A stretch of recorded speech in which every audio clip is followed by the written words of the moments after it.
As China transitions out of lockdown, ports around the world are preparing for a potential surge in cargo. The port of Los Angeles is one of the world's busiest seaports and handles 16% of America's cargo. Its biggest international partner last year was China. The port's executive director says imports fell nearly 7% in April, allowing it to prepare for an uptick in shipments. Seroka is Executive Director of the Port of Los Angeles, and he joins us now. Gene, fantastic to have you with us. You have one of the best, I think, early indicators, both of the lockdowns that China went into, but also, we hope, the economic wake-up as well and what it will mean for trade.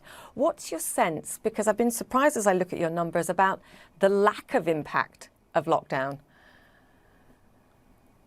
That's right. And good morning, Julia. Good morning. We've been keeping up with this now into the 11th week of the lockdown in Shanghai and surrounding areas, and we've seen no precipitous drop in cargo volume. The folks in China, specifically the central government and the ports, have prioritized that cargo, including the trans-Pacific runs here to Los Angeles and Southern California.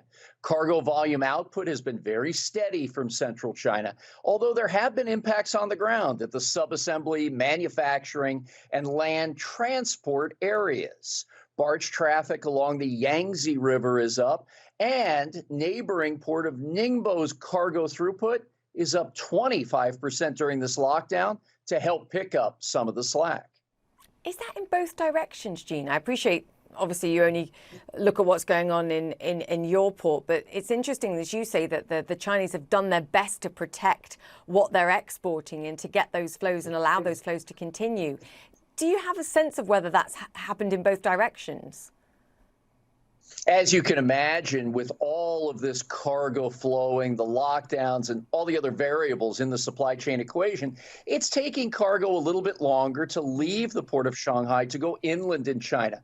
Exports from the U.S., Europe, and other Asia countries. There are hundreds of ships outside the port of Shanghai in the East China Sea.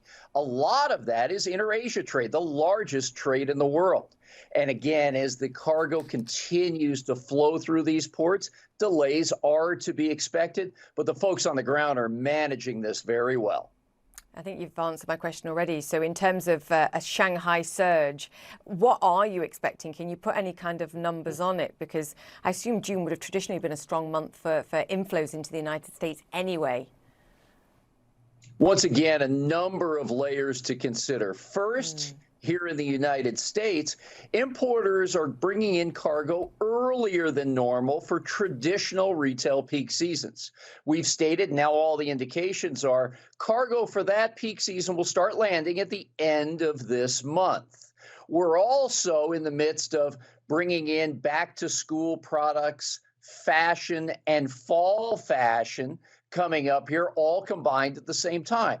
Now, as China opens up, please remember, not every factory was closed. Not every company had to be shut down. But we will more than likely see some of our factories and land transport companies trying to play catch up on those purchase orders, get them out the door and into the American, European, and Southeast Asian markets. There'll be an uptick, but not as dramatic as some of the observers has called for. Yeah, because I've seen some pretty dramatic estimates, so it's interesting to get your context on this. What's the situation for you? Because obviously, again, we loosely talk about the supply chain issues, but again, you cut to the heart of it, whether it's waiting for those ships to be able to dock, unloading the containers, and then actually the rail connections and the road connections requiring truckers, for example, and drivers in order to get those products where they're headed.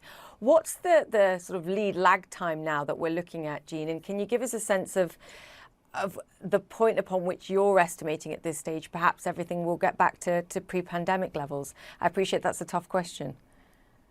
Yeah, that's still going to be some time, Julia, into probably the second half of 2023. Wow. But in the meantime, the here and now, we've made tremendous progress. Back in January, we had 109 container ships waiting to enter the ports of Long Beach and Los Angeles. That number is down below 30 overnight. The speed by which the cargo is being unloaded is now best in class once again. We're also seeing the flow of cargo improving on our docks, going out into the domestic economy here in the United States, with those wait times of containers starting to come down in noticeable levels. We had our best first quarter on record, second best April ever, and when we announce our May numbers this Friday, they will be sensational. Still, there's much more work to do. We've got to make better use of our truck gates, the amount of time that it takes for truckers to come in, get their cargo, and move out. Second, we've seen a six-fold increase in the amount of rail cargo coming in via our container ships. We've got to catch up on that, and both Western railroads, the Union Pacific and Burlington Northern Santa Fe, are working all out to bring that number of containers down and get them into the interior of the country. Yeah, I mean, I know your people are working incredibly hard and have been now for a long while. How tough is it to hire? I know you're in negotiations with the unions now, who are clearly saying, hey, you know, we want more money. That's something that we're seeing all over the world, not just in the United States. But how much of a challenge is hiring at this moment, and the demands that you're getting in terms of the pay required to get people in the door?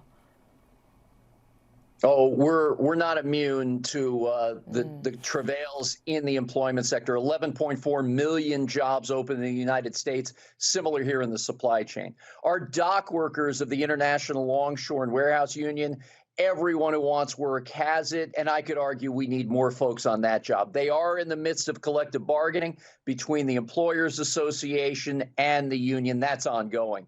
We need to attract, recruit, and retain better as an industry in the areas of port truck driving and warehousing. These are the locations where we've really got to step up and make sure that we can bring people into these jobs to handle the flow of cargo on a regular basis. Many folks left for different parts of transportation, different sectors altogether. We've got to bring folks into these two areas. We boast more than 2 billion square feet, 200 million square meters of warehousing from the shores of the Pacific out to the desert region of Southern California. It's the largest in the world and deserves strong emphasis from a talent development standpoint. Absolutely. Sounds like good news for workers if you have to pay them more to incentivize them.